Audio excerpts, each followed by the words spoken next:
Hello, my name is Hamlet Dobbins, and this is Memphis Material, an oral history project chronicling the stories of the visual arts in Memphis, Tennessee. Memphis Material is a podcast celebrating the personal histories, the intimate stories, and the studio practices of some of the people who help shape the creative landscape of our city.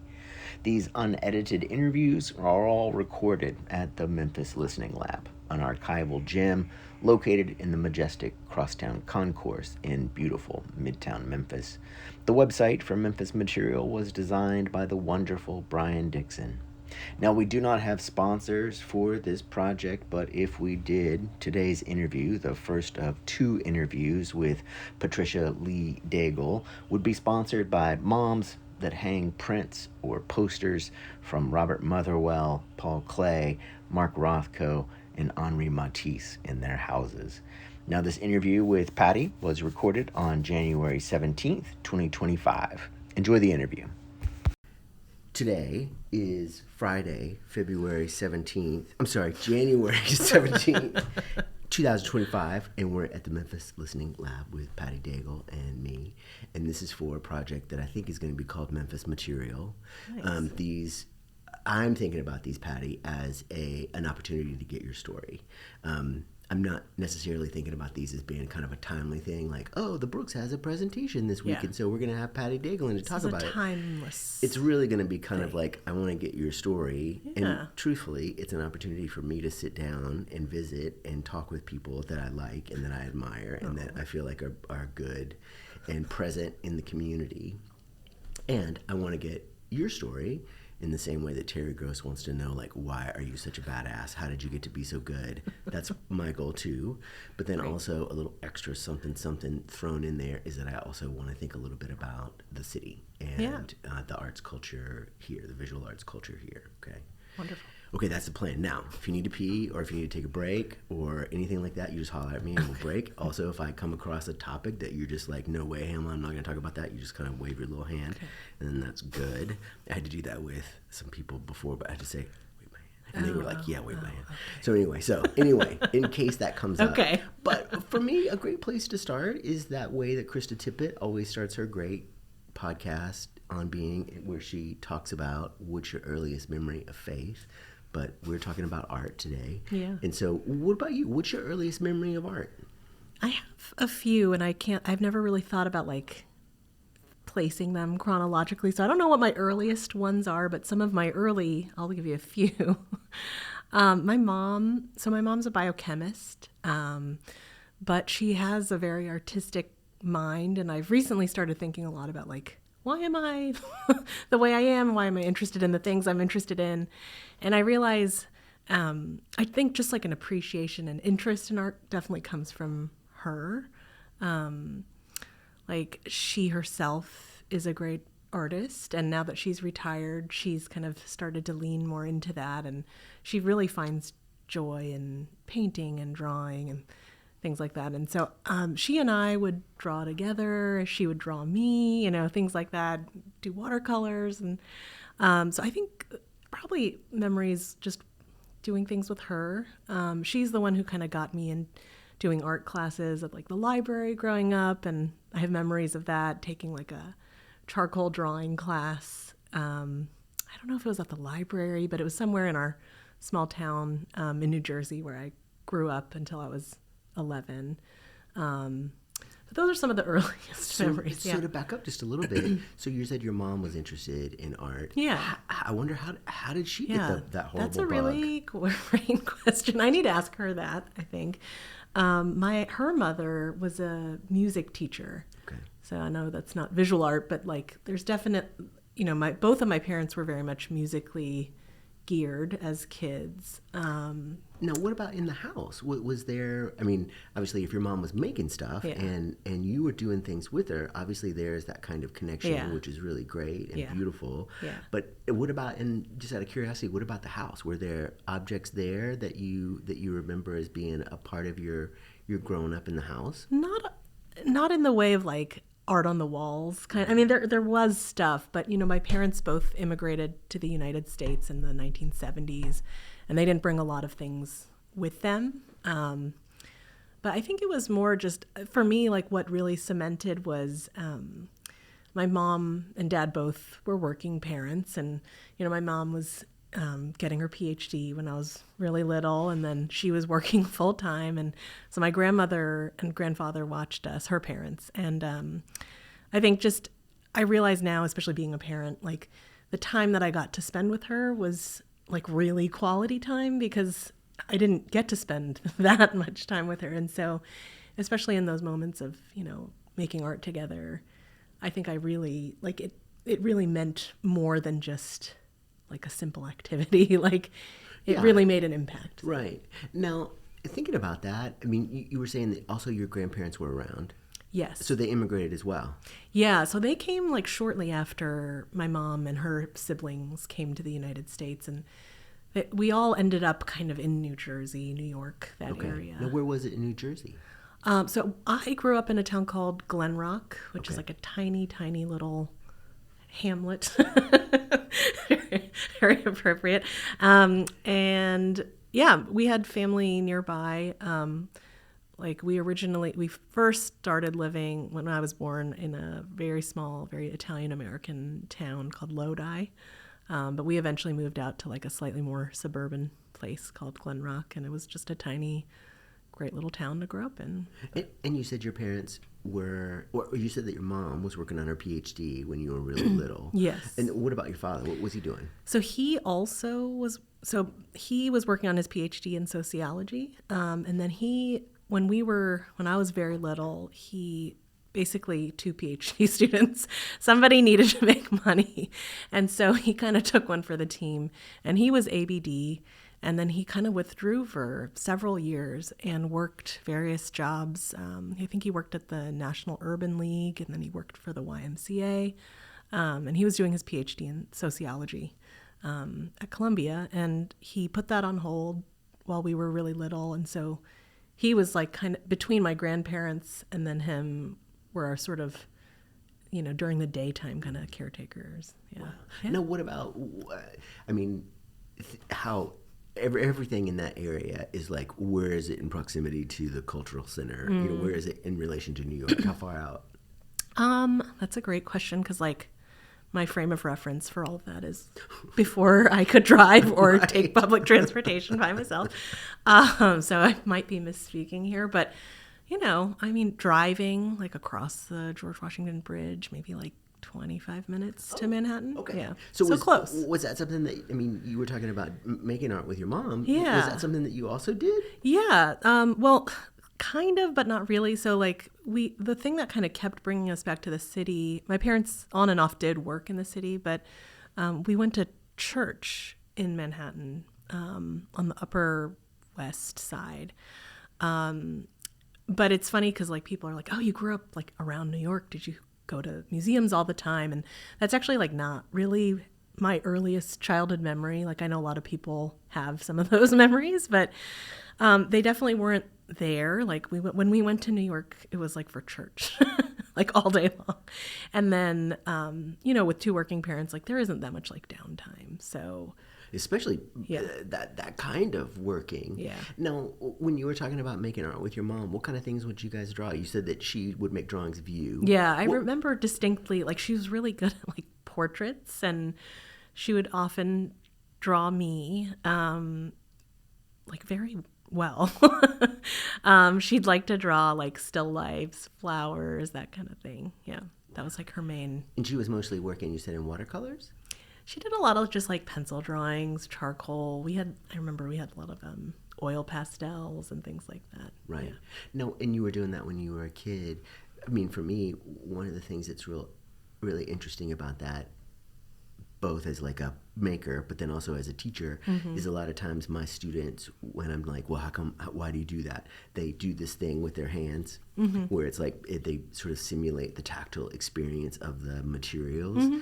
Was that something that you experienced as well? Like as a kid, the sort of tactility or the malleability of these materials? Oh, yeah. Yeah. Like I'm thinking about the oil pastels, and I think I'm now realizing like my mom really liked to smudge things. Like she was really into that, and that was something I very much remember with like those different materials. But yeah, those are some of the things that we did together. But like another thing that I talk about is like being, spending a lot of daytime hours with my grandma, especially when I was very little. Like, I think watching TV, this was like the 80s, like we just watched a lot of TV together. And so we watched Bob Ross, The Joy of Painting. And I've met other people who've like had very early Bob Ross experiences. So I am among them. And then, that was... Now, Bob Ross is kind of like saying, like, I like Caravaggio. Like, everybody likes Caravaggio for a different reason. So, like, what was the thing that made you enjoy Bob Ross in particular? I think I really enjoyed watching him mix paint together. Like, I loved the idea that, like, you could make a new color and you could see it happen in real time. I think I enjoyed the, like, predictability of the show. Yeah, in a way, it's fun. Like, it was comforting. Like, it was just kind of like I knew at the end of this time he'd make this like painting at the end. Like, it happened every time, and he kind of always did the same techniques and the dragging of the white to make the snow. And I don't know. I kind of enjoyed the like. It was very comforting. Yeah, I mean, I think one of the things I talk with my students about all the time now is, in the old days, my question was, what was your favorite movie? And then they'd tell me, and then I would, of course, judge them on the movie. But like now, the question is, what's your favorite comfort show? And I think that's that's a real thing, that kind of comfort. And then I also, like, when you said that, I suddenly realized, like, my early painter frustration at not having every painting turn out okay in 30 minutes. You know what I'm saying? And so, like, it is very unrealistic. I do wish every once in a while he would be like, this one sucks. This one's just not going to make it, When I was a kid, I also watched Bob Ross, but I watched it with my dad. And my dad was an avid sports fan of any sport, anything, as long as it was a ball and it was moving. That was the only thing he cared about. And so my dad would actually armchair quarterback Bob Ross, and he would be like, that tree is not going to look good there. That's not a good spot for a tree. Yeah. And then he'd be like, okay, that's a good spot. Okay, all right. It turns out that's pretty good. And so that was kind of like his, or the way we experienced it as a kind of like a spectacle. Yeah. Okay.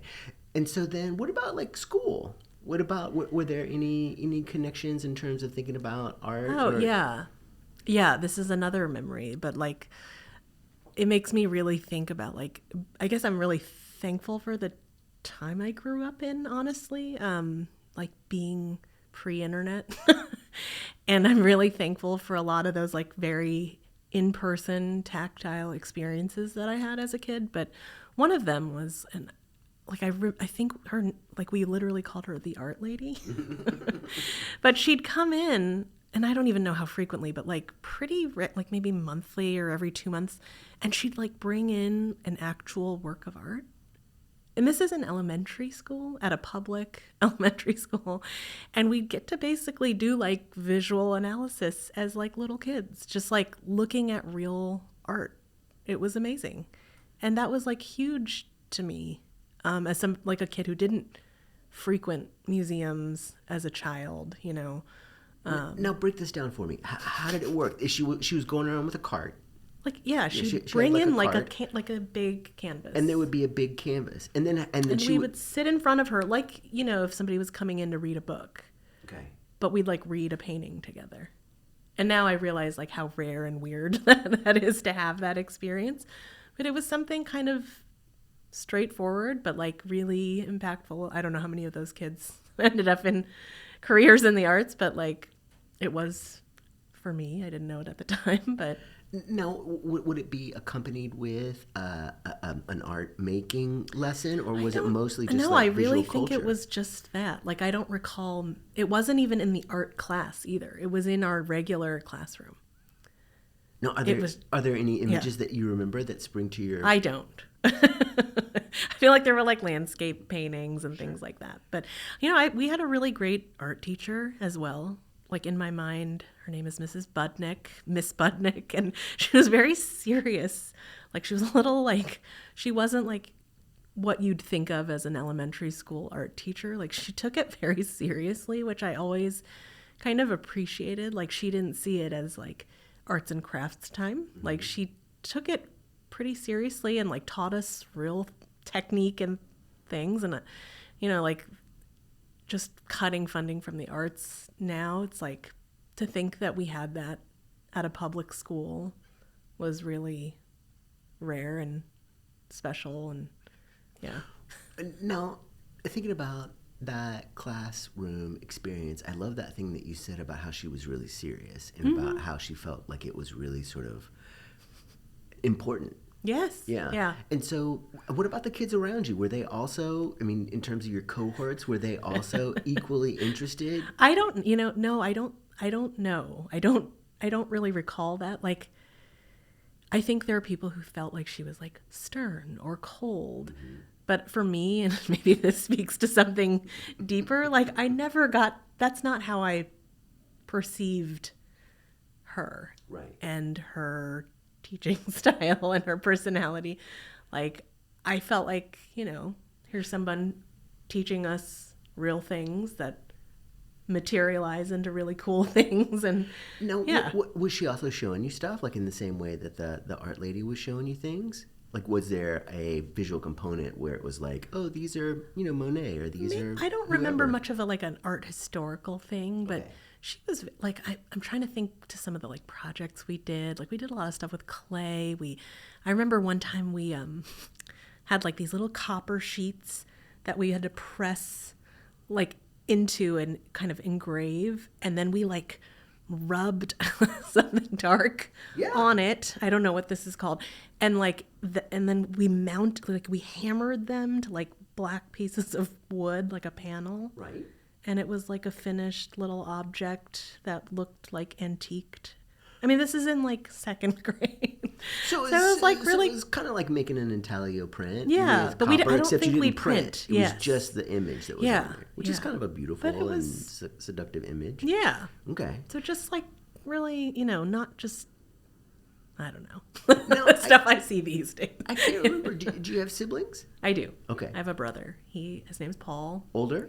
He's 4.5 years older than me. Okay. I thought you were going to say he's 4.5. No. Okay. So he's 4.5 years older than you. Yeah. And so was he also kind of interested in this art, or was it something totally different? That's a great question. And that's kind of like what's informing my Miss Budnick answers, because like he thought she was like so mean.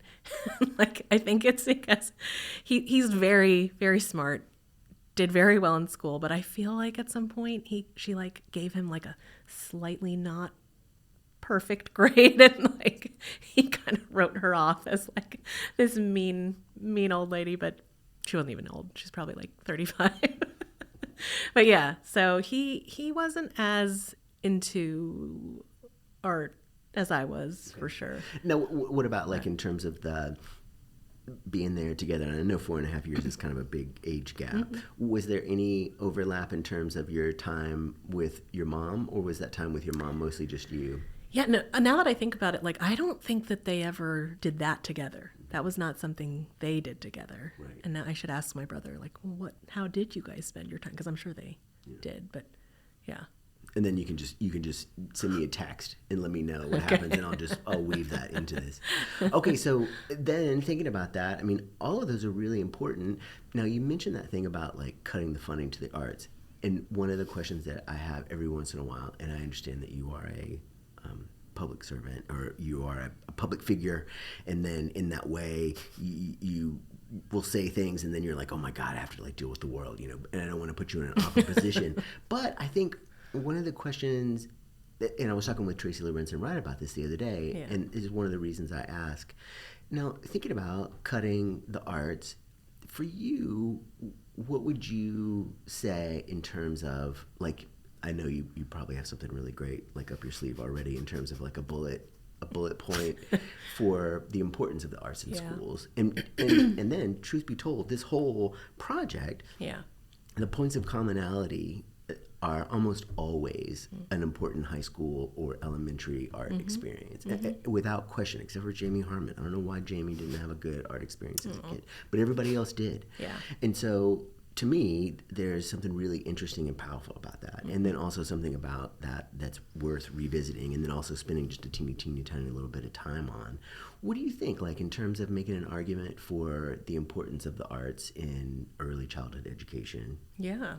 I mean, I think for me, like, obviously that through line of like how these experiences ended up really affecting who I am and have become and what I will do in the future is very clear. But, you know, as an educator in my past life, you know, I think this is something that we hear all the time, but just that, you know, it's not just for people who go into the arts directly, but it is such a, you know, I think what I really go back to with art making and looking at art and studying art is, you know, just thinking about, like, it's a kind of a focusing tool in a way that, like, it's a starting point. But then what I think is so great about it is that it opens up so much more, like almost like a door or doorway into something greater. And I think that's what drew me to art history was like, okay, we're looking at an image or an object, but it contains so much in it.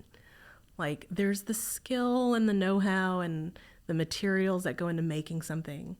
Then there's also the history, the culture. And, you know, I was an anthropology double major. And so to me, it's like, and that's why I always used to tell my students, art history is really hard because it's not just art appreciation, right, or connoisseurship, but it's like you become a historian, you become an anthropologist, you know, there's so many different fields that are subsumed. And so I think, and especially more than ever, like, we live in a society where we don't stop. We don't stop and we don't think either, you know, and we're just kind of going from one thing to another. And I think art at its core, like, makes us stop for a minute or more, many more minutes. And so, I mean, like that. There's no, like, there aren't many things that do that so succinctly. Yeah. I love asking these questions because, like, in my brain, I have an answer, but then everybody I ask that question to always has, like, a totally different answer, and I'm always like, of course, dummy, that's a really great answer, too. Okay, so thinking about the early experiences with art, and then in terms of school, obviously there's an order in our school education, and so after that there's high school. Now, were you still there in New Jersey, or how'd you guys move? So my dad got a job, his first tenure track job at UNC Asheville, and that's what made us move to North Carolina. So that was a very huge transition for us, like being in kind of like the New York metropolitan area, suburban New Jersey, and then moving. At the time, Asheville was like still fairly rural, but not rural, sorry. It was like very low key and like a hippie town, and it was very different than it is now. It was an arts community even then, and obviously historically too, and it still is, but a very different one. Now, around what year was this? This was 1995. Okay. So I finished elementary school, 5th grade, and then we moved down and I started middle school in not Asheville City, but my parents still live north of Asheville in a small town called Weaverville, which back then was like extremely rural. And that was a huge cultural shift for me. Yeah. Yeah, I can imagine. Now, what about in terms of, like, when we're thinking about the art? Yeah. What about, and then also its presence there, and then the history of that area of the world is much more what we would think of as like craft centered in terms of thinking about building, in terms of making, and then using these things. Were you aware of that at the time, or was it one of those things where you were just like, I am Patty, and I'm suddenly finding myself in Asheville, North Carolina? That's second Yeah. option. Yeah. Yeah, I didn't know much about the state when I moved there. The only thing I knew about was the Charlotte Hornets because I'd see them on TV. I really didn't know a whole lot, and it was certainly like a much less diverse place to be. And so my middle school was just pretty much all white students. There were maybe like 3 or 4 students of color a variety of colors, but it was largely a white school, pretty rural. And it's funny I haven't really thought about that period and art, because I do think about like elementary school and high school, but I don't have too many art memories from that time, really. Well, I can imagine that was a really traumatic time. I mean, I can imagine Yeah. moving Yeah. as a young person is really traumatic. Sure. And then also changing locations Yeah. from a very metropolitan-ish area Yeah. to a country area. Yeah. Would be just traumatic as all get out. Sure. And like I think also just being that age and like being a preteen is also in and of itself traumatizing. And so yeah, all those things coming together at once. But I'm trying to think of like who the art teachers were. This is terrible. Like I don't have many. Well, I mean, it really was a Venn diagram of awkwardness and difficulty and hardship. Yeah, yeah. Now, what about in terms of thinking about high school? Were you guys still there in that Yes. area when you went to high school? So I went to high school. So I transferred to the city high school. So I started going from the county schools. These are all public schools, but then I transferred to Asheville City Schools for high school. And so I went to Asheville High. And I loved it. I had a great high school experience. I know that's kind of unusual, but it was also a formative time, and I had a wonderful art history teacher. So I took AP art history. You had art history in high school? AP nonetheless. And it was like really that first time that I took it as a senior. And it was sort of the first time, I always was a decent student and a good student, and that was just something that we had to do, right? And I always, put in the time and effort into going to school, getting good grades. But that class was really the first time that I really wanted to do the work, that I wanted to do the reading.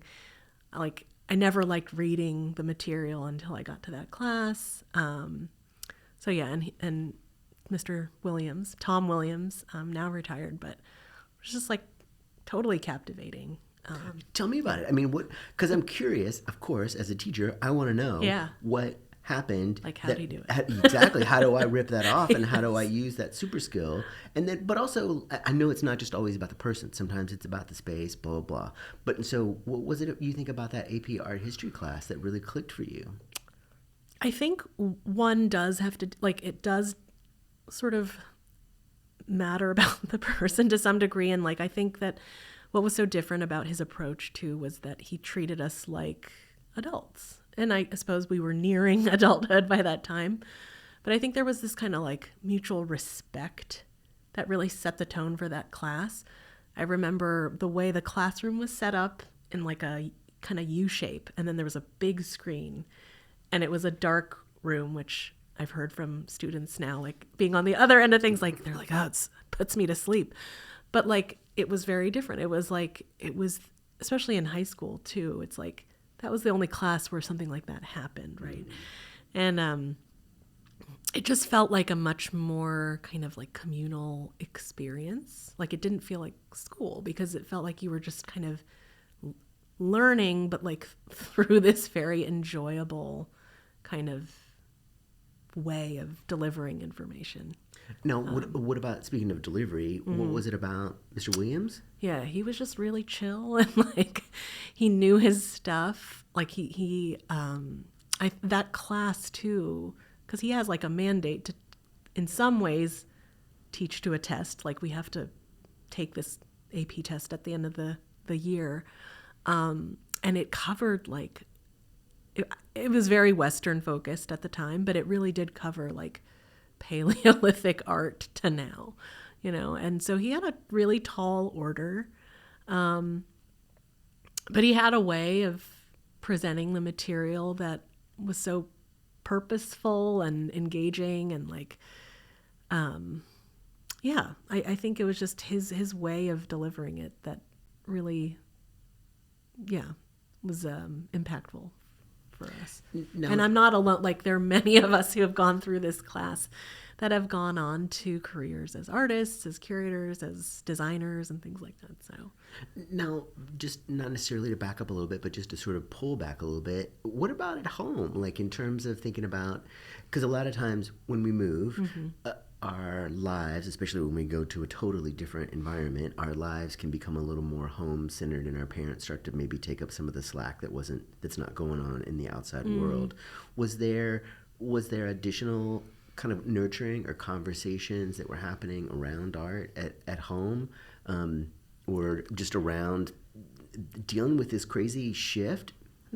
not a whole lot. Yeah, I think like me as a maker kind of definitely didn't develop at that point much. I think my parents were like just trying to survive, which I totally understand now. And so, you know, there were other focuses. Like I started playing tennis. Like I think there was just a more general shift towards like more general doing well academically. I'm trying to think of like extracurriculars at the time, but yeah, like school, sports, stuff like that kind of took over. Now, what about, you were talking about the art history class, the AP art history class. Were there art making classes that you were also taking, or was it a different kind of a... I never took a studio class in high school, which I am sort of sad about. I mean, it's fine. But I did a lot of, I did more choral stuff. So that was sort of my arts outlet in high school and in middle school too. So I did a lot of choir at that time. That's like a superpower. I mean, as someone who cannot sing or understand music, I mean, I like music, but I don't understand it in any way. I'm curious about that. What do you think, in the same way that like you were talking about earlier about your mom's connection to science and your mom's connection to art?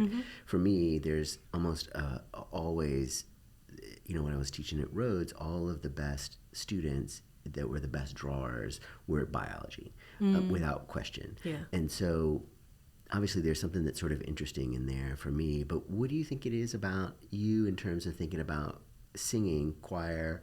How do you feel like that fits in terms of like a creative diet, or the outward understanding of the world for Patty?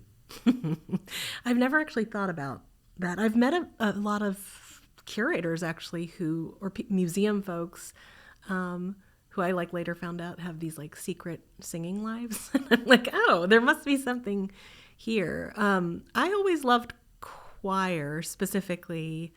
Like I really liked the collaborative nature of it.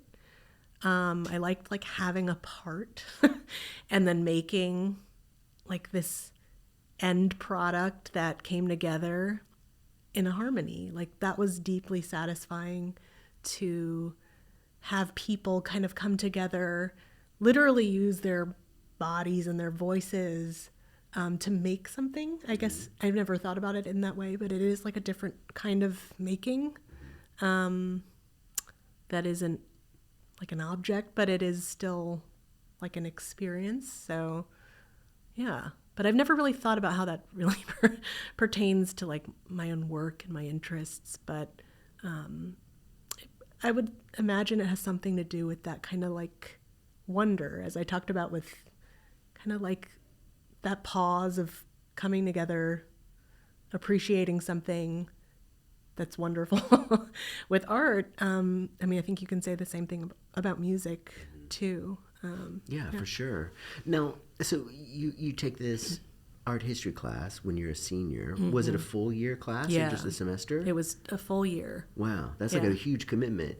Yeah. And then were you taking a bunch of other AP classes as well? Oh, yeah. Okay, yeah. I like how you're like, of course, Hamlet. I was taking a million AP classes. Yeah, like science, you know, I took like physics and calculus. Those did not go well, but that was... You did not get the college credit with those? No. Patty is waving No, me I off, have an telling excuse, me not to though, talk about this. because this is when I do my little wave. No, it's I also, we had a new teacher. She was very ambitious. She assumed a lot of knowledge that wasn't there in us. But I also, that year, we did very well in tennis. So our season went on forever, and I kept missing class. A little note to students about missing class. That was sort of the first time in school where I just like kept missing a class repeatedly. So both in physics and calculus, and so it materialized.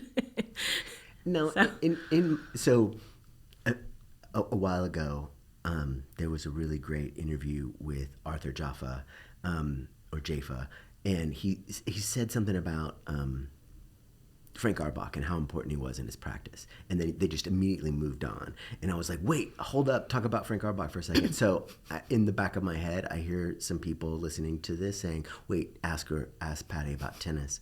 No. What do you think? What was the? Was it just because it's a solo sport? Mostly a solo sport. Yeah, I mean, I guess interesting. I know I just spoke about like choirs and it's sort of team mentality there and coming together, but yeah, tennis is a deeply individual sport, but like also with doubles, it's just like a very intense partnership kind of relationship, and I did both, and as most like high school teams do. Yeah, I got into tennis early on, like when we still lived in New Jersey. My dad's a big tennis fan. My brother is as well. That's something we all kind of shared in common.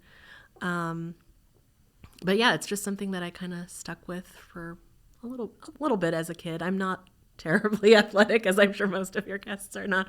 But yeah, but you know, I started to get good in my senior year, and it's something that like, I wasn't super driven in that way. Like, I think there are people who are like wired to compete in that kind of way, and I don't think I'm this person, but you know, like I made the most of it and I did pretty decently, but well, yeah. I mean again, one of the things I love about these conversations is how like some people will never recall a grade, but like, for example, Mary Kay Van Giesen on many occasions would tell me about how she had gotten an A in that class, you know, or like Chuck Johnson was talking about how like he wanted to be the best one in the class. So I think that kind of competitive nature is present for some, but not all. Yeah. But I like how you were talking about that, how that might not be the thing. Okay, so, but now for me, also thinking about those high school experiences and the high school experience of you being there in that AP classroom for art history,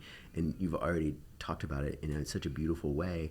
For me, when I was in the art classroom, I sort of recognized that I was surrounded by my people, you know, and I sort of felt like, oh, these are the other weirdos. And then, like, as a result, in that room, there was a kind of freedom, and then also a kind of acceptance, and a kind of like, suddenly we have a kind of power, us weirdos. Was it that way for you in that room, or? Yeah, I mean, at that point, you know, like we were at the end, towards the end of our time in high school. There were a lot, like I remember taking that class with a bunch of friends too. But yeah, I mean, almost, maybe I'm speaking for everybody, but it seems like people really enjoyed that class, even people who didn't end up pursuing this further. Yeah.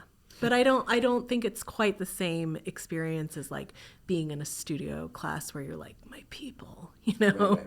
Right. No, thinking about that, and then also thinking about your parents and sort of the time off from art, was you, or was the occasion of you taking this art history class, was it sort of an anomaly? Because you were talking about taking calculus and physics and all this other stuff. Was it one of those things where you were just like, oh, I'll take this. This sounds cool. I think at that point, you know, it was like, there weren't many, this sounds so like overachieving, but there were just not, like, I kind of like hit the max of like the classes that you could take. And it was like, I think the only one I didn't take was like European history, but I think I took like most of them. But I knew I always liked art a lot. And so I was excited to take it. Right. Let's just put it that way. But yeah. That sounds good. Okay. No, and so now what about in terms of thinking about college? I mean, that's a huge shift as well. Yes. What did you end up doing there? Yeah. So I applied to 2 schools. I kind of, at this point, my parents sent my brother to a private high school for the last, he had 3 years of high school to finish. And then after we moved to North Carolina, they actually, asked their colleagues, like, what's the high school situation like in this county? And I think they got some bad advice, and they were like, Asheville High isn't great. Of course, this is where I ended up going.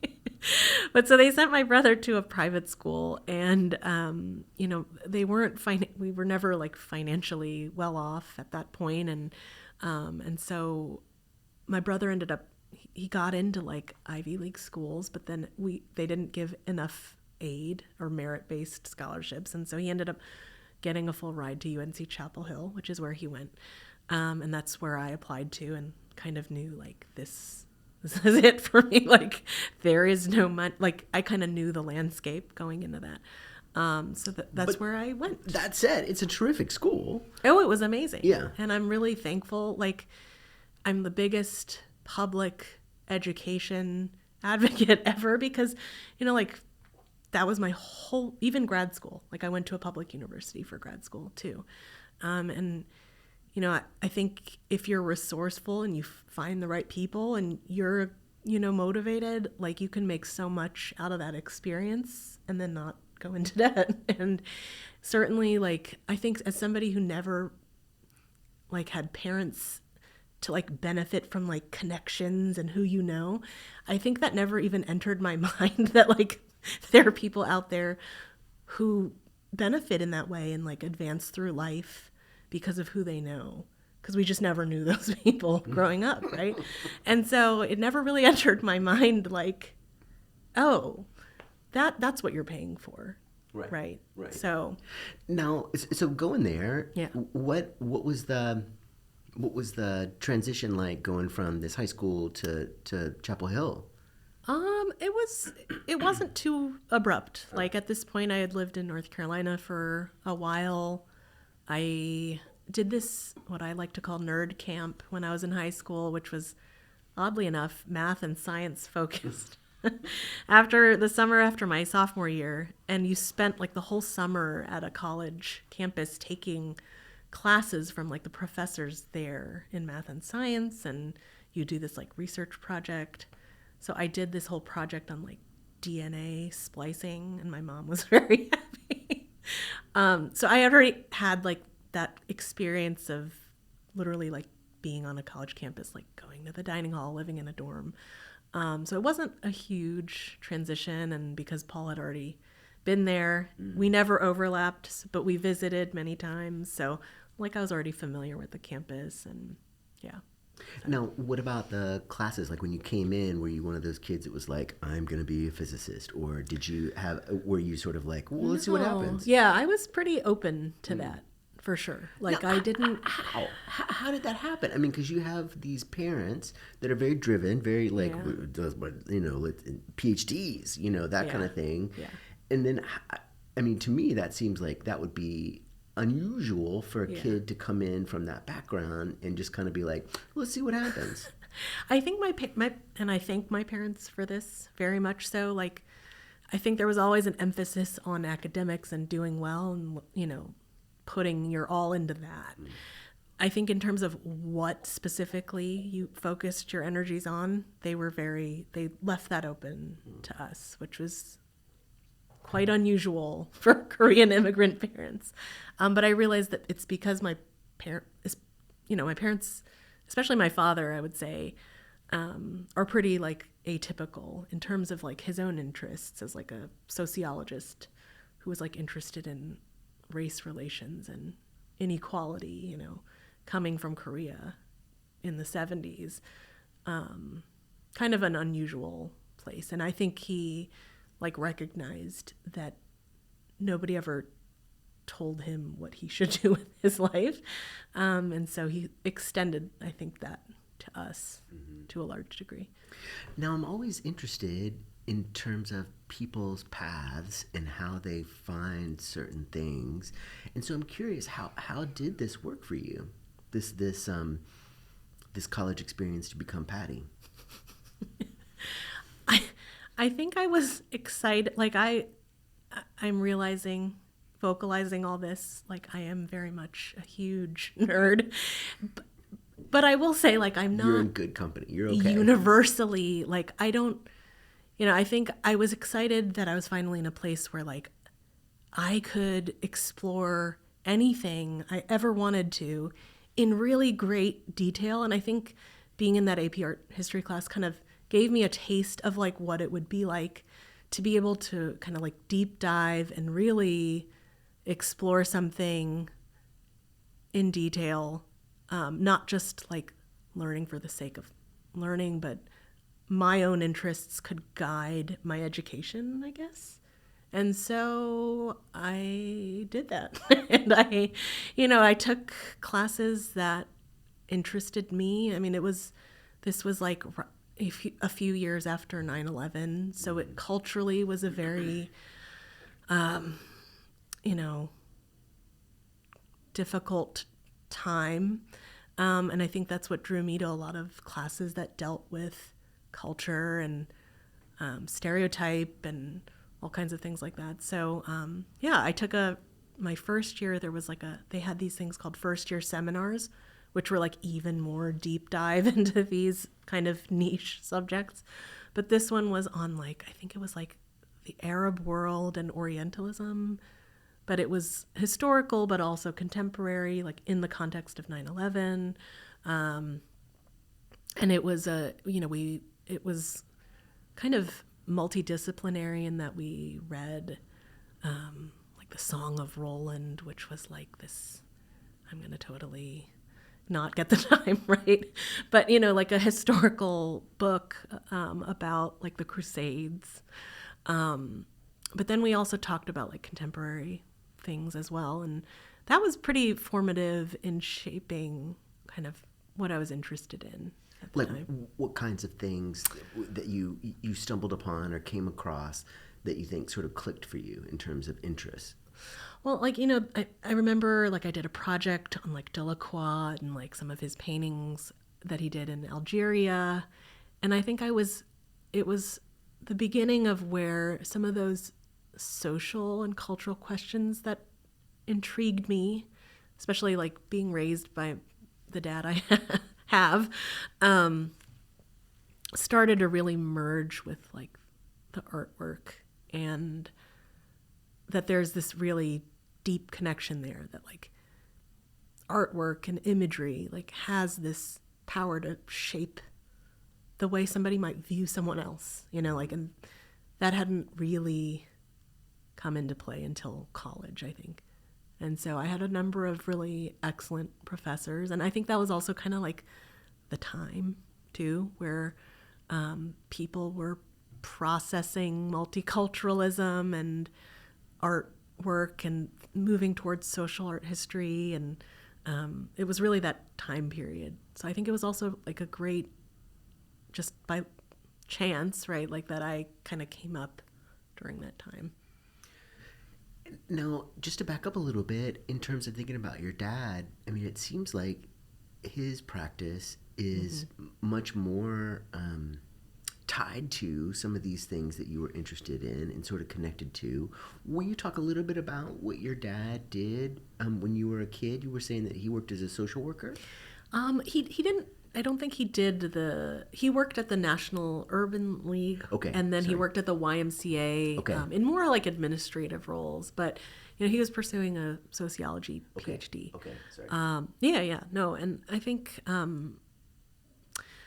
like moving to the United States in the 70s, like I really think back to where his interests developed. And I think he was coming into like, shortly after civil rights movement and like all these other civil rights movements, the women's movement, Black Power movement, the Red Power movement, all of these things coming into the United States at this time, and thinking about race as like an Asian man an immigrant man, from that perspective, I think he found some commonality with that struggle, and I think he was very interested in struggles of inequality.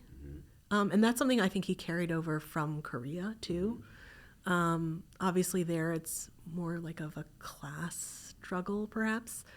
And then just to also back up and then full disclosure, Yeah. what I know about Korea in the 1970s doesn't even fit in a thimble. I mean, it doesn't even become aerosol.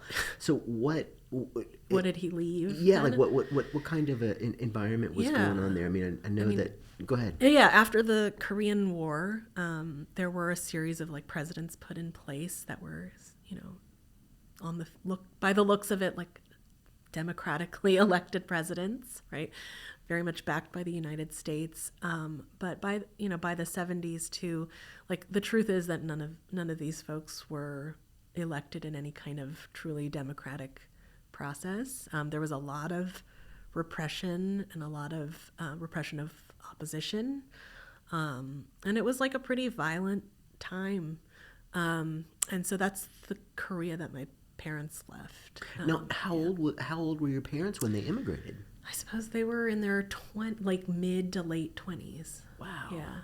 And that's my dad, so young. Yeah, my dad came to first to Lynchburg, Virginia, of all places, to attend college again. So he did his undergrad again. Like he wanted a degree from an American university, and he was sort of, I think, in a way, like sponsored by like a church. So he went to a Christian college in Korea, and there was some kind of like relationship with those two different schools.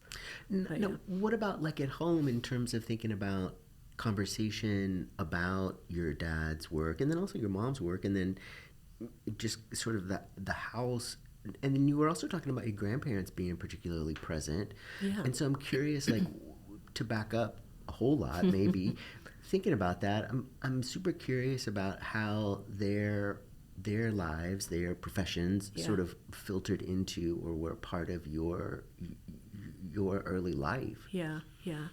My grandparents, my grandmother was like highly educated woman. She went to college in the 1930s, I think. I did the math once. And so she came from a very well-educated family, which is pretty unusual for women probably anywhere in the world at that time, but particularly in Korea. She was a music teacher for some of her time in Korea. And then my grandfather he had a number of different businesses.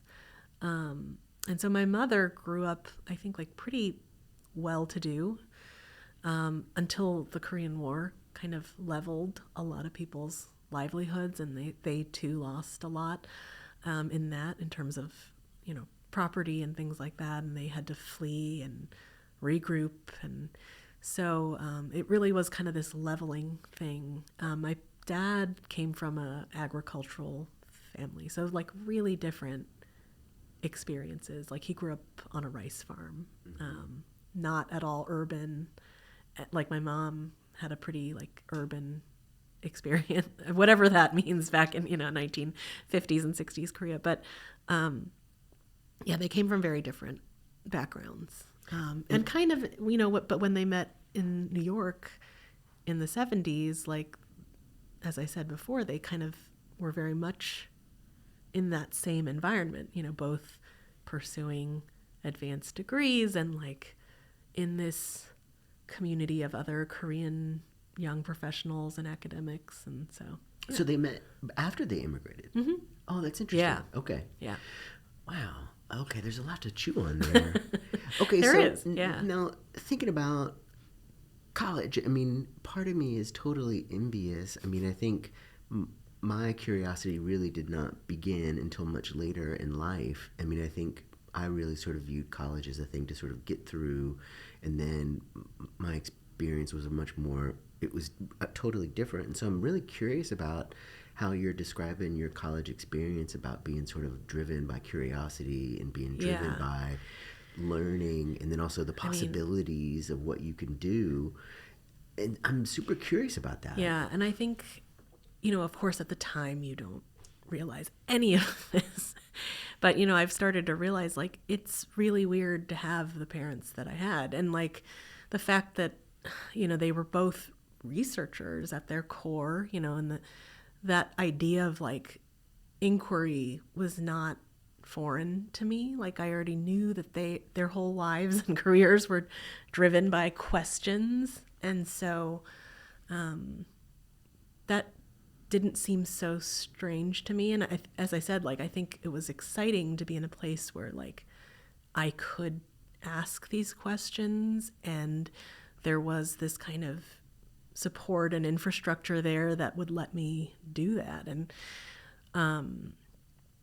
like, that's why I was always have been like a huge proponent of undergraduate research, because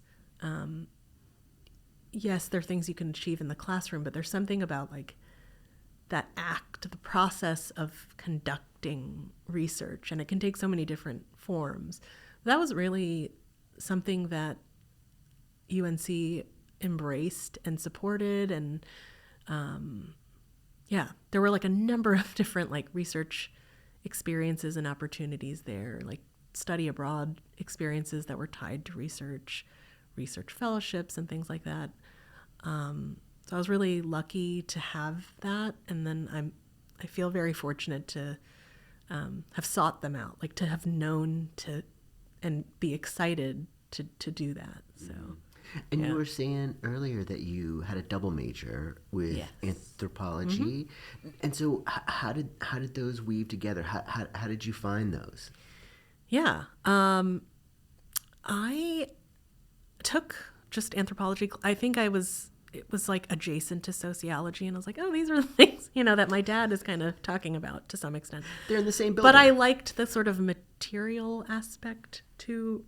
I focused on cultural anthropology and not, like, archaeology and more physical anthropology. But I think I really liked that idea of, like, human production and culture, without getting into, like, full-blown sociology and, like, how societies work. But I think I was really into the, like, belief systems and some of those, like, core human systems that we create to structure our lives. And so I know I early on took an anthropology class, and it was just something that I was drawn to, and I'm glad I did, because I think, and another thing that really stuck with me was, and again, maybe this was the time, like, that was just sort of what anthropologists were doing at that time, but there was a lot of, like, within the discipline, there was a lot of self-reflection and critical kind of introspection as a discipline, because it has a very troubling and problematic origin in this country. And so I was really attracted to the fact that, like, here is this discipline, and I think that kind of runs counter to the way especially young people might think about academia, right? As, like, there's this authority telling me, like, what to think and what to believe. But the fact that there was, like, people within the discipline were really like critically looking at the foundations and, like, those founding figures of a discipline, was really eye-opening to me, and, like, I think very formative, especially, like, thinking about museum work now and thinking about the origins of museums. Obviously, there's a lot of parallel there with similar history, really, with, like, the formation of anthropology as a discipline, or this desire to, like, collect human material culture in a way. And so it's been very helpful, like, in my current work as well. But I was really drawn to that self-reflecting kind of. Now, in the same way that you were sort of talking about the AP art history class, mm-hmm. was there something in particular that clicked for you in terms of the anthropology?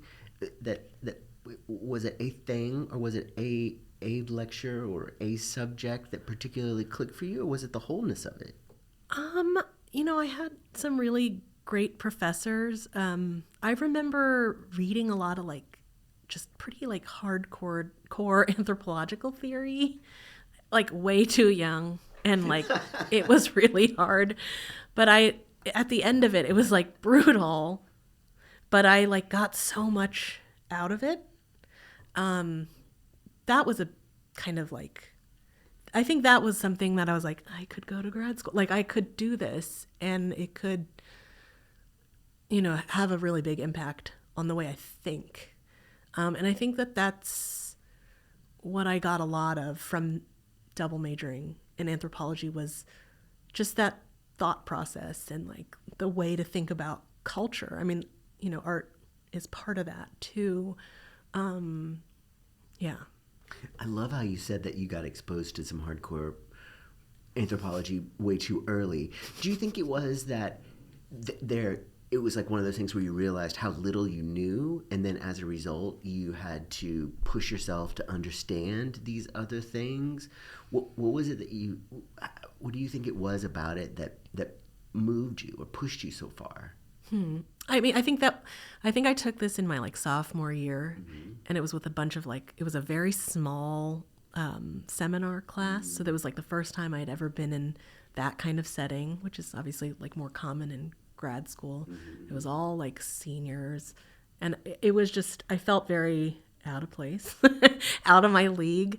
But it was just material, like I think that was really that first class where I had to read theory and think about what that is. And I'm not like a huge theory buff, but I do think it shapes your brain, like it's not that I quote it and apply, but it did train my brain in a way.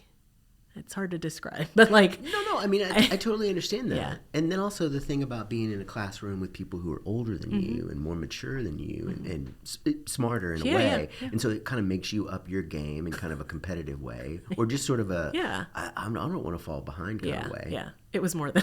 Yeah.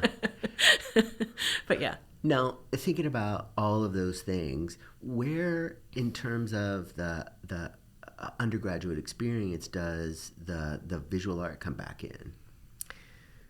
That's a great question. I think I'm trying to think like what were some of my first art history classes there, and I honestly don't totally remember. But I do remember certain, pivotal classes. Yeah, I think even probably my first year, I must have taken, like just as a continuation of my interest from high school.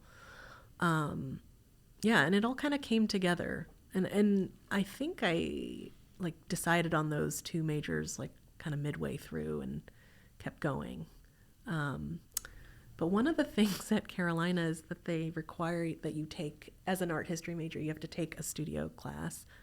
And I also enjoyed that because I took a 3D design class, so sculpture, and that was really the only other time, like I'd never taken a class even in high school. And so to be thrown into that experience was also really formative. And I think like whenever I like, obviously I work with artists a lot now, but I have such a deep respect for artists because that was something for me. And maybe it was just because I took one class and not many, but I really struggled to be able to create materially on a timeline, like, and for a grade. Like, it was really hard, and I'm sure you've had students struggle with that too.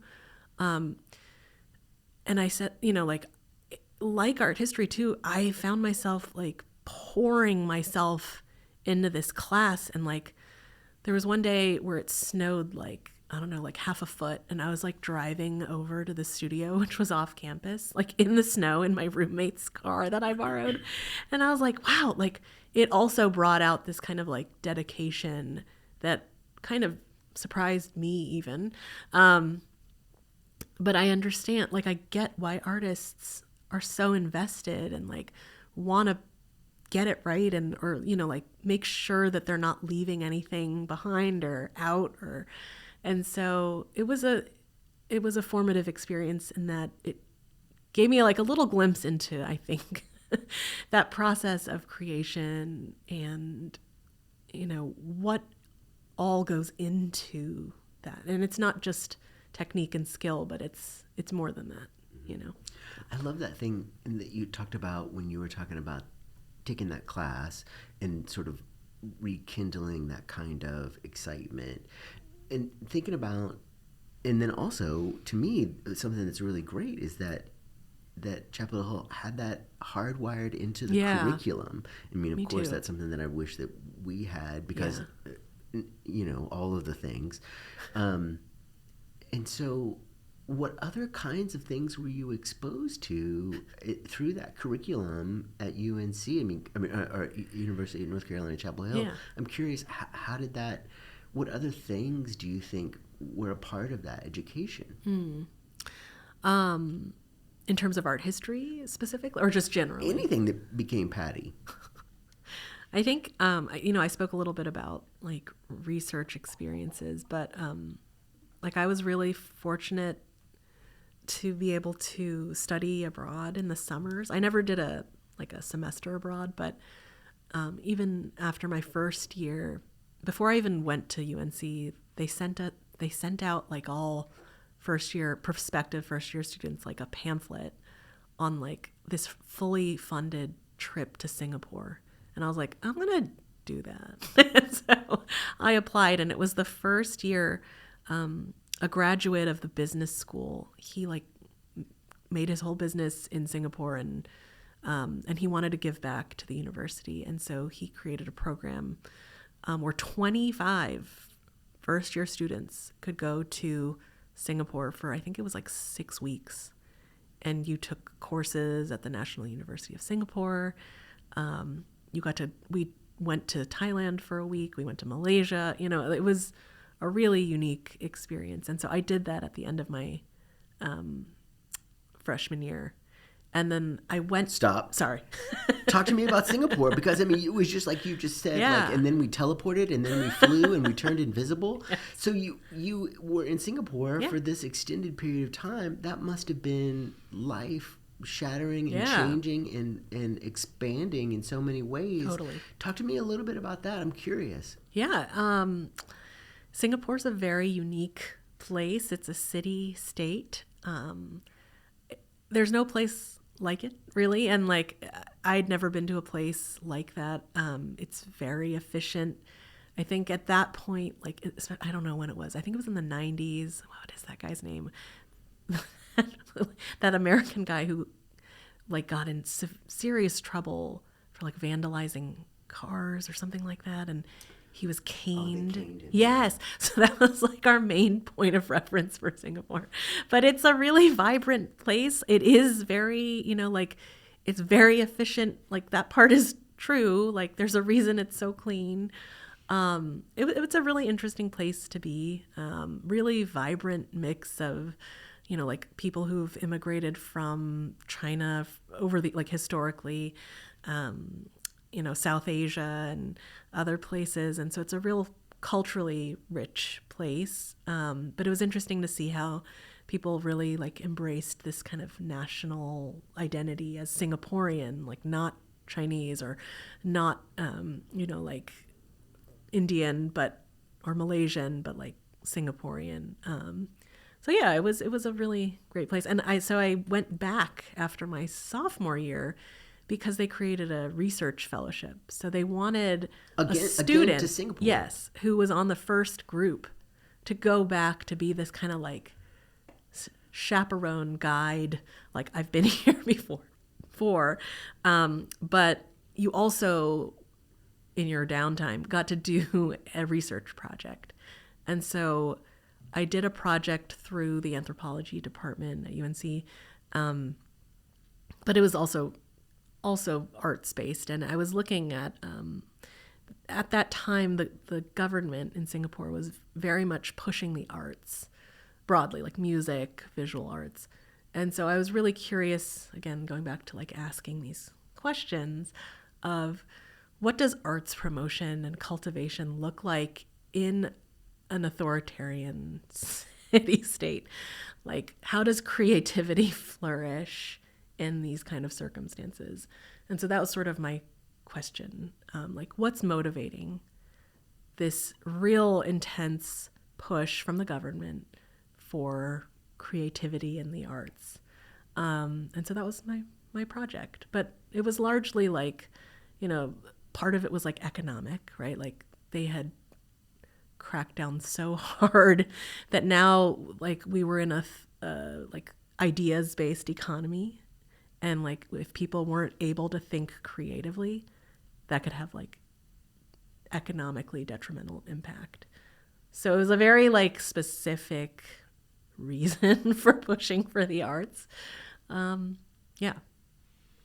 Now, thinking about the travel, like you were talking about going to Thailand and Malaysia, talk to me a little bit about that, because I mean, I know that in the same way that we were talking about, Bob Ross, we like Bob Ross for lots of different reasons.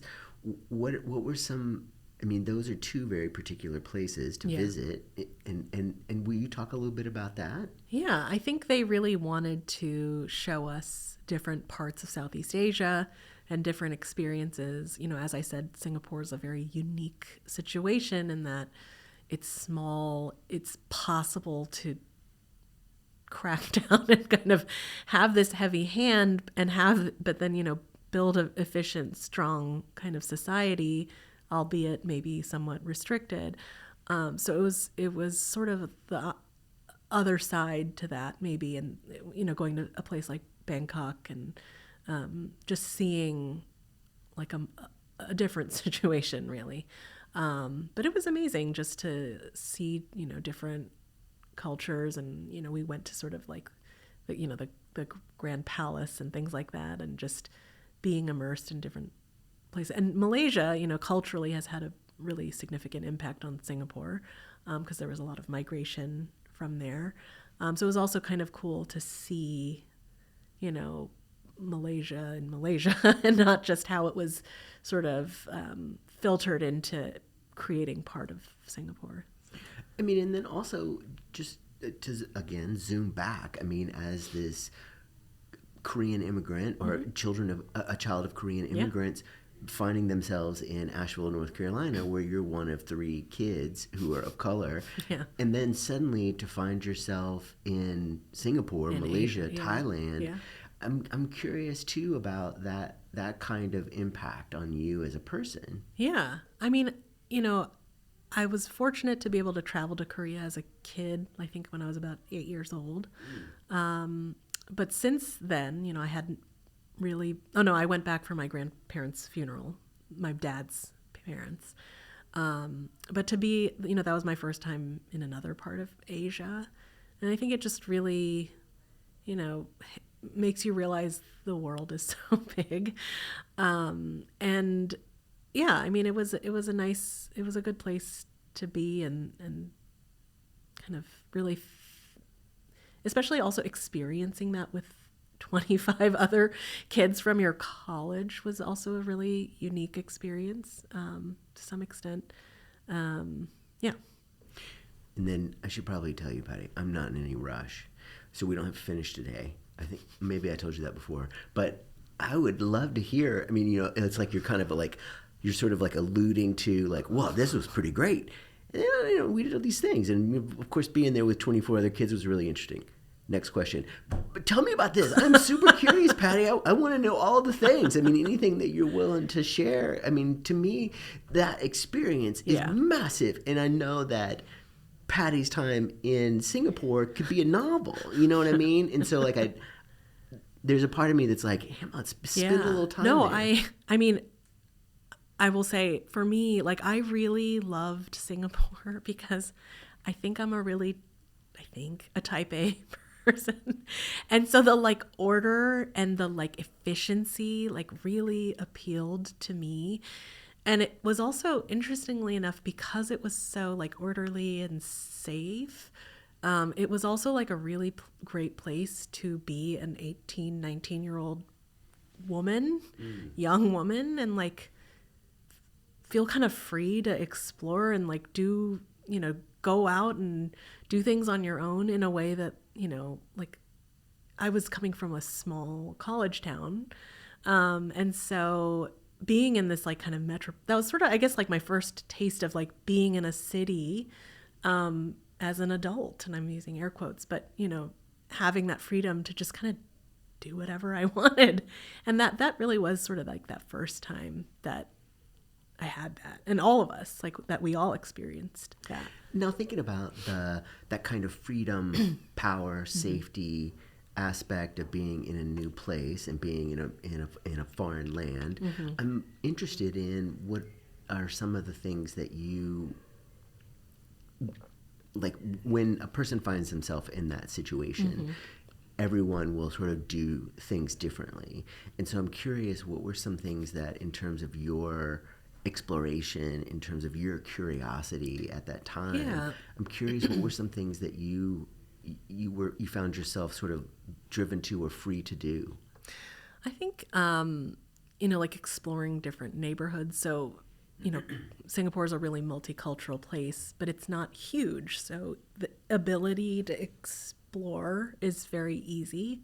It's all like connected with a mass transit system, mass rapid transit, the MRT. And so it was kind of like, in a way, I think back on it, and it's like kind of this like fantasy world that doesn't really exist in a lot of places. And I'm also now realizing, I'm saying all this as somebody who is Asian American and, outwardly doesn't appear that foreign in that circumstance. And so I think I had even more, like, compared to some of the other people in the program, like, I could just sort of observe and experience a little differently, I think. But, that program, those are just some of the things I did, like, independently. I mean, I did other things too. But, like, the program itself, they really kind of packed to the gills in terms of some of the experiences that we had. And so I think coming, and they were great. Like, they took us to a drag show. Like, that was like on the official itinerary. Can you imagine that now? A public 4-year university in North Carolina doing something like that? There's no way. So it was just a different time. And I'm, again, so thankful, and then also so sad for like our current moment. Because in the voice in the back of my head, I have to ask about what the drag show was like in Singapore. What was it called? It was called the Boom Boom Room. It's like a very reputable, well-known show. Like, it was really high production, and like this, again, I'm realizing I had a very weird childhood, but like, this wasn't my first drag show. Like, growing up in Asheville, which has historically been like a very queer-friendly place.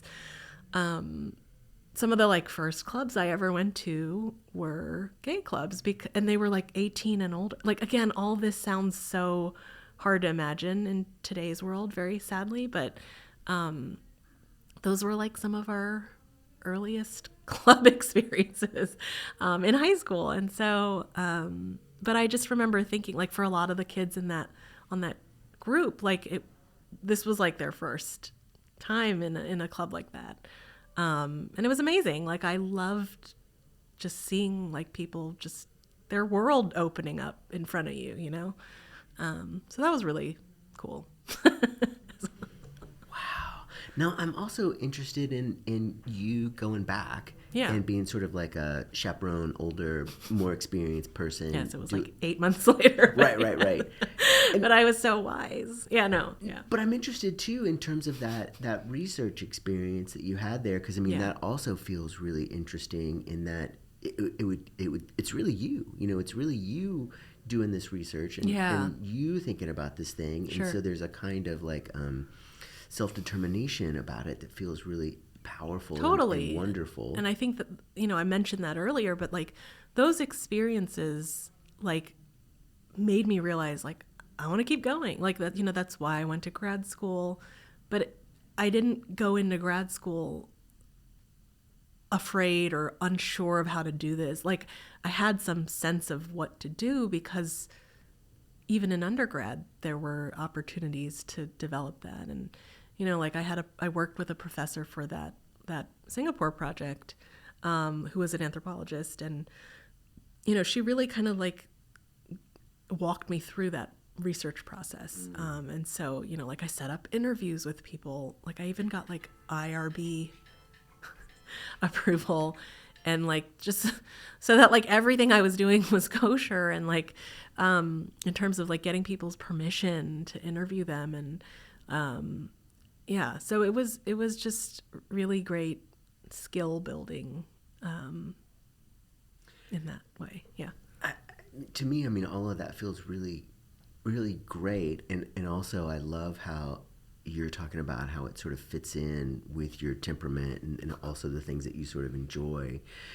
And then, so then after that sophomore summer, Yeah. coming back to North Carolina, and then this is sort of when you decide to combine anthropology and art history. Yeah. And I think it was actually my senior year, but I took a class called, I think it was called like Imagining Otherness or something like that. And it was all about other, you know, the other, which was such a like buzzword of that time period.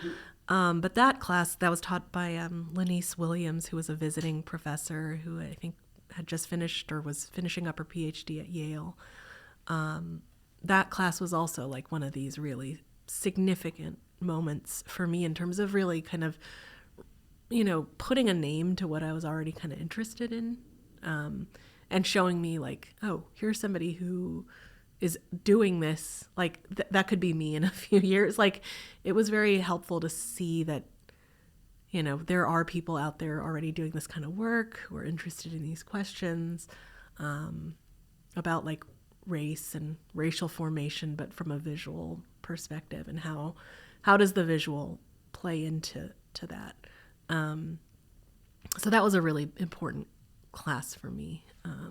Yeah. Now, what were some other things that were, like you were talking about, the sort of the goals of these classes in sort of a general, or in that class as in kind of a general term, but I'm interested in what are some things that you saw in that class in particular that felt like sort of like connective tissue?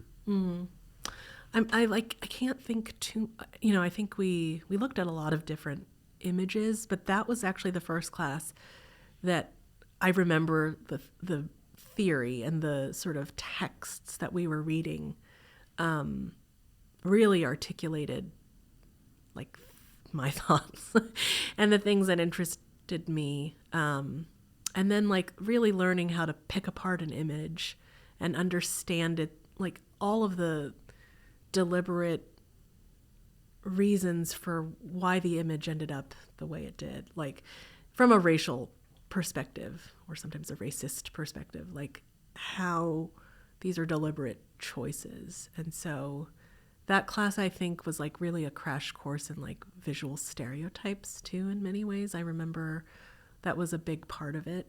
And that's something that I've always been interested in, is like the visual aspect of stereotyping, because it is, and race as just a construct can be so visual. I mean, there are many other aspects of it, but sometimes the visual foregrounds a lot of that. And so, yeah.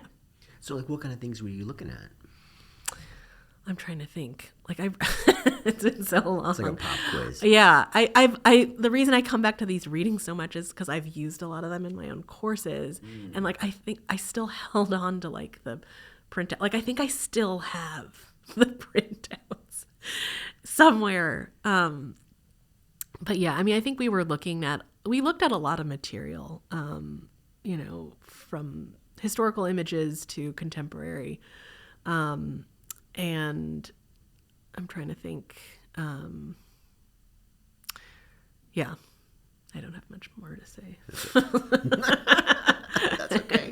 Okay, so, and then I'm curious, you were talking about that class being sort of like a very broad in terms of the things that it was looking at, Yeah. from the long time ago to the present. Yeah. And then at what point do you begin taking classes, or you begin to look at art history in sort of a time-specific way? Or interesting. a Yeah. narrow, maybe not time-specific, but a narrower zone. Well, this is what I was going to say, and then my brain lapsed. But I was thinking that class also, and really just a lot of the professors at UNC, and I think this is also part of the time period, like really emphasized visual culture as a broader concept than just fine art. And that was pretty common, not necessarily common, but that was really the focus of some of the courses that I took. One of my professors, also my senior year, I was applying to grad schools. She was my thesis advisor, and she had just arrived she had just finished her Ph.D. at UC Santa Barbara in African art, and she kind of knew what I was interested in, and she suggested that I apply there because that was her alma mater. And so that's where I decided to go. And it also had a very like broader understanding of what art history could entail. And I realized too, like, that not all programs are this way. And I didn't realize this until, of course, after I graduated, how different my education was because I went there. So yeah, it was a much broader, and I think it was also like an environment where I was really free to ask those questions and not be directed in another direction, another path to choose something else. Professors were pretty willing to hear you out, and I think that was really important. Now, what about your cohorts there at Chapel Hill? I mean, as a studio person, I know that kind of time that happens in the studio, but I'm curious too about the historian's perspective and your experience. How was it for you? I didn't really we didn't have so much of a cohort again, the same way that I think studio folks do. Like I had like one art history friend, but in grad school, that's obviously a very different thing. And my cohort at UCSB was much larger. Like we had like a problematically large cohort. I think we had like 8 or 9 students, some of whom came in with MAs, some of whom did not. And yeah, that was really the first time I really kind of like communed with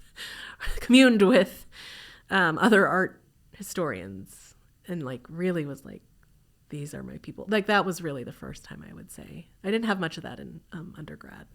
But I like this thing that you were talking about with your relationship with your teachers, with the professors, in terms of their broadness, in terms of their willingness to let you sort of go places. I mean, it almost feels like you're talking about your undergraduate experience as being more, obviously, with the professors than the cohorts or the people who were around you in your classes. Now, talk to me a little bit about UCSB. I'm super curious about that program too. And then also, when you made that application, I'm curious about how you framed your interest when you were making that application. P.S. Are you doing okay? Yes. You doing okay on time? I saw you do the international sign from kind of sleepy. Oh, no. Are you doing all right? I'm You're good. good? Okay. I just want to make sure you're fine. Okay. Yes, I'm good. I'm sorry, now I'm forgetting your question. That's okay. When you made your application to UCSB. Yeah, that was a really interesting process because I was trying to, figure out I was 21, I think. I was 21. I mean, Anyway. P.S. It worked out in the end, but I think back to me and my tiny $375 a month room in a tiny house, making all these applications and trying to figure out what is the best fit for me and who's going to help me. And I don't even know where I'm going. Right. So it's I'm trying to find this best fit and these best people to help me do something. But I did know what I was interested in, and I was interested in visual culture. I was interested in race and things that I've already talked about a bit. And, I reached out to somebody at Columbia, and I don't even remember who. And I mentioned some of my previous research and projects, and I remember her advising, I think you should apply to an American Studies program or maybe an ethnic studies program. And I was like, but what about art history? Like, aren't these the questions of this field too? And in a way, like, it was very clear that not all art history programs, even still today, but especially at that time, were interested in asking those questions and looking at that kind of material. And I was pretty in much, I kind of knew that I wanted to study U.S. subjects. Like, I was very much interested in that area. And so when I went to UCSB, I applied to work with, they had a modernist at the time. There was no contemporary person at the time. Laurie Monahan and also Bruce Robertson, who eventually became my thesis advisor. And he's sort of a classic Americanist in many ways, but, he was very open-ended and just always could kind of point you in the right direction. He was one of these, like, just this endless font of knowledge people, which was really kind of the ideal advisor, like he could always steer you, but not astray or not, control and dictate exactly what you might find, but just sort of pointed you. And it was a great experience. He was also somebody who had made his career working both in academia and in museums. And so I worked at the Santa Barbara Museum right after I finished like 2 years of my master's degree and finished that. Like, it occurred, I think at that point I really kind of had this moment of like, I didn't want to go into academia and be like a pure art historian. And so I kind of had this moment where I was like, I need applied real world experience, applying all this stuff that's really just up here in my mind to something out there in the real world. Mm-hmm. And so that's when I started working in museums. Well, I wonder how you realize that. I mean, because I think. Oh, I can tell you. Well, talk to me. Yeah, it's kind of sad, but I think I saw a lot of my colleagues who were further along, like some people who came in with their MAs, and people were just struggling to like even get a conference paper accepted or a paper published, or on the job market landing a tenure track job. And to me, like, I saw how brilliant these folks were and how much work they were putting in and all the hoops they were jumping through and doing all the right things, and they were still struggling. And I, like, there's something about that was so off-putting to me, that like people are jumping through fire to teach art history. And like, it was almost like harder than like becoming a surgeon. And I was like, this is ridiculous. Like, this is not the world that I want to be in. And I think it takes somebody who's like really willing to like commit like every fiber of their being into that. And it just seemed so unfair, like just kind of cruel to people. So that's kind of what turned me off at that point to academia to some degree. But what about what turned you on to museum work? Because I mean, you could have done anything. You could have been a surgeon. You could have been an acrobat. You could do anything. Not at that. Yeah, no. So yeah, I think I really, I like that museum work. For me, it became pretty clear that I liked the pace. I liked that it was sort of project oriented, and like you had discrete projects. You could be working on multiple things at once and they'd finish at different times. And I liked the kind of irregularity a little bit of that, like, versus sometimes I felt like academia could become really monotonous, whether it's through teaching or even your own research. I realize like there are exceptions to that for sure. But I liked the pace. I liked the idea that like I could finish something in like the near future and that people could experience it. And I think I really do love teaching, and I love education generally, like as a concept and as a practice.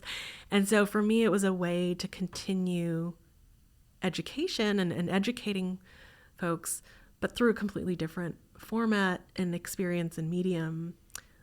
Not in the classroom or not just in like an article or book, but it could be a much more experiential kind of thing. I liked the idea of reaching different audiences through like the same output, like the same wall label might be doing different things for different people.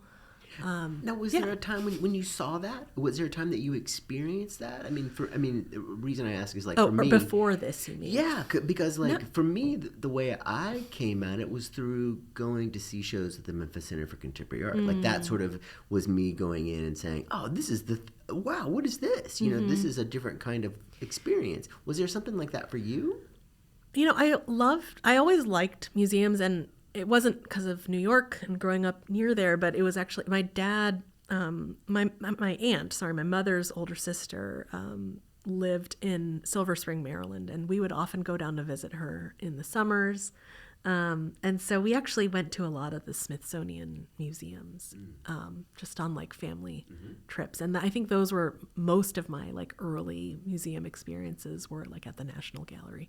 And I actually remember like thinking about how much my mom really enjoyed going to them. It was like kind of like, we didn't get to see art regularly, but she really loved being there. And I think I kind of absorbed a lot of that joy from her. And so that became a thing that we did pretty often, at least like every year or two. And so, but, in terms of more recent, like close to that decision museum experiences or gallery experiences, not as much. Like, I think it was really more like, how do I turn my interest in teaching, because I did enjoy teaching, into something else? And I realized that like I could still do research and I could still write and I could still do all these things and more, but through curating. Well, now we have to back up and talk about it going to the National Gallery, because I feel like that. I'm mad at myself for not asking you about early museum experiences. No. I should have totally done that. But thinking about that, I am curious, and then also I'm really interested in this thing about you seeing your mom experience these museums in a particular way, because of course that's super mad important. Yeah. And so talk to me a little bit about some of that. Even thinking about those visits. Good Lord, going to see the Smithsonian's. It's such a massive thing. It's like going to Singapore. It is massive, and I don't even like I'm trying to think if I have like discrete experiences, because it's so large. Oddly enough, like the thing I remember most is the gift shop. And I remember the prints that my mom bought of the works in the collection, because those are the things that like ended up in our house. You know what I mean? And like that Rothko or the, like Motherwell, like those are the things that like she bought as prints. She loved Matisse. She still loves Matisse. Like these are the things that like actually are still in their house. And those are the things that like cement for me, because I saw them later. What? You mean later? Like still today. Like they're still there. But you had Rothko's and Matisse's and prints. Motherwell prints? Yeah. I know they were posters. But they were in your house? Yeah. No, what did you, talk to me about that. That's massive. No, that's like a 1 in 100 million people have that combination in their house. I need to really like pick my mom's brain about this, but like she also really loved like Paul Klee. She really was drawn to abstraction. Like I think I should ask her, because I don't want to make any assumptions here, but I think she enjoyed the like freedom of it, like a scientist who's so like cerebral and like precise. Something about like just getting it out there and being so expressive. I think that might have been what drew her to some of that. Yeah. But what about you as a kid growing up in a house with these things? By the way, in the same way I have a Nancy Cheers rule about turning my machine on, I now have a Patty Daigle rule, which is ask people if they had Rothko's and Motherwell's and Paul Klee's posters hanging up in their house. Okay. That's pretty. That's not like the most atypical thing in the world, is it? No, for sure. But just in terms of thinking about that kind of visual. But you're right. Like I saw these things growing up in our house, and I think it matters to like, again, pause and think like, what drew her to that,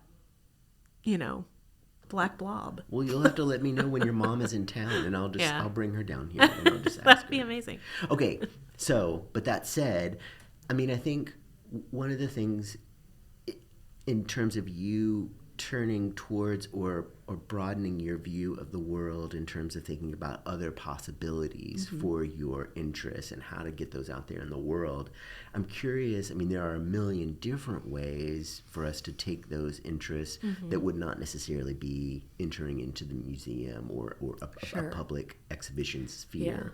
Yeah. What do you think it was in terms of for you or Yeah, actually, let me backtrack a little bit. Like during some of those summers in college, I did apply for unpaid internships in DC museums, and I didn't get a single one.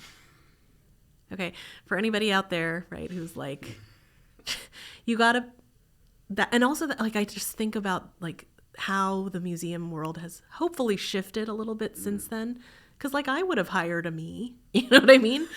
But that was not the world back then. Like, I think they were like, who is this person applying with these interests from a public university in the South, And, yeah, so I think my desire to get some of that experience, like, I tried earlier, but it didn't really materialize until grad school. So that was, I think I was, like, in my mid-20s.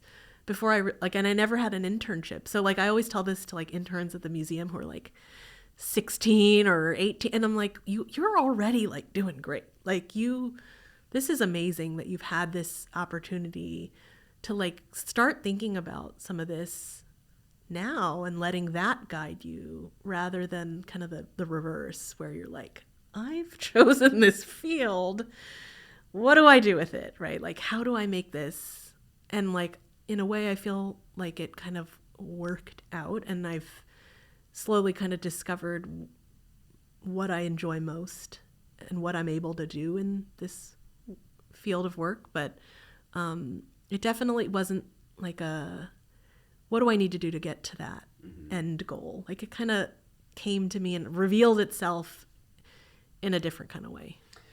I mean, for me, that's such a complicated place. I mean, we're probably at a place where it would be a good place to pause for next time. But I mean, that really is kind of the core of all of my teaching. Is that when I was a student, we were told you get your BFA and then you do this and then you do that and you do this, and at no point did anybody say you need to be a whole human being. You need to have a full experience. We didn't talk about any of that stuff, and so much of my motivation as a teacher is guided by that. Yeah. And so I am super curious. I mean, if you're down with hanging out with me again, I would love to hear about how you came to understand these things that were important to you. Because I think one of the things that's really interesting is like, I totally remember when your U of M job was advertised. Sure. And I remember sending them a message and saying, if you can't find somebody who can be a curator and a Renaissance historian, you'll never find somebody like that. Let me know and I'll just run the gallery and then you can find somebody else to do the other thing. Yeah. But like, they were like, no, we got a bunch of people that were really awesome. And I was like, no, those people don't exist. But it was one of those things where I was like, that's interesting. So who are these people? What do they do? How did they get to this point? And so selfishly, I'm interested in that. Yeah. But I'm also super curious about how this very multivalent approach to the world it came to be. Yeah. You know what I'm saying? And I feel like the world has slowly shifted to accommodate for like less traditional, right? Like, we're moving towards a world where like having these random skills is being appreciated finally, and like there isn't that clear of a track anymore. Right. And I think like what for me used to feel very like anxiety producing and like, oh my God, I'm not doing it the right way. Like, I'm 25 and I've never worked in a museum. Like, there are these people who, interned when they were 16. Like, it's fine. Like, it's fine. Like, there are many ways to get to a place, and you're always moving further. And so, but it's hard to say that when you're younger and not quite there yet. But that's something that I've learned, and that's something that I do try to share with other, like, younger folks, is that, like, there isn't just one way. And I do tell people always, like, don't close a door. Like, especially in, like, I think a lot of people think that the arts is a really narrow field. But what I've found is that, like, if you keep the doors open, like, you can actually, there are a lot of opportunities potentially out there. And which they don't tell you. Well, but also, like, the opportunities that take so many different forms. I mean, to me, that those possibilities, in the same way that we as people in the world will say, that's not for me, this is for me, that's not for me, maybe this is for me. I mean, to me, thinking about that's so beautiful is the possibilities. And then, I mean, for me, one of the things that I loved about all of the things that you said was this curiosity, which is something that I, like I said, have some sadness that I didn't really establish that curiosity until much later in life. But it's also a thing for me that's interesting in terms of how did these people, what were these people exposed to, like, in the same way that, like, on the television show The Incredible Hulk, Bruce Banner was really interested in, like, well, how come that person could flip the car over and save their kids and I couldn't? You know what I mean? Like, it's the same thing. Yeah. And so I'm doing all of this studying to try and figure out, well, what was it that made or brought you to this place? Does that make sense? Yeah. Patty, thank you for coming and hanging out with me. Yeah, this was really fun. I appreciate it. What a seriously, let me know. Privilege to, like, be able to reflect on your life like this. So. Let me know when your mom's in town. She's amazing. And that was the first of 2 interviews that I recorded with Patty Daigle. The interview that you just listened to was recorded on January 17th, 2025. Please join us next week when we will have the second of 2 interviews that we recorded with Patty. Until then, thank you for listening.